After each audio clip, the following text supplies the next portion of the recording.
नमस्कार शेतकरी मित्रांनो, रॉयल बळीराजा चॅनलमध्ये आपले सर्वांचे स्वागत आहे। आज आपण बघणार आहोत 15 नोव्हेंबर वार शुक्रवार रोजीचे टोमॅटो बाजारभाव। मित्रांनो, जर कोणी चॅनलवर नवीन असाल तर चॅनलला सबस्क्राईब करून घ्या। खेड चाकण आवक 250, किमान दर 400, कमाल दर 600, सर्वसाधारण दर 500 रुपये कॅरेट। पुणे आवक 2170, किमान दर 160, कमाल दर 500, सर्वसाधारण दर 330 रुपये कॅरेट।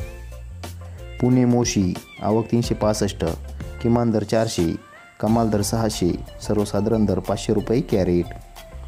पनवेल आवक 505, किमान दर 600, कमाल दर 800, सर्वसाधारण दर 700 रुपये कॅरेट। सोलापूर आवक 430, किमान दर 60, कमाल दर 500, सर्वसाधारण दर 240 रुपये कॅरेट। जुन्नर नारायणगाव आवक 655, किमान दर 300, कमाल दर 600, सर्वसाधारण दर 400 रुपये कॅरेट। धन्यवाद।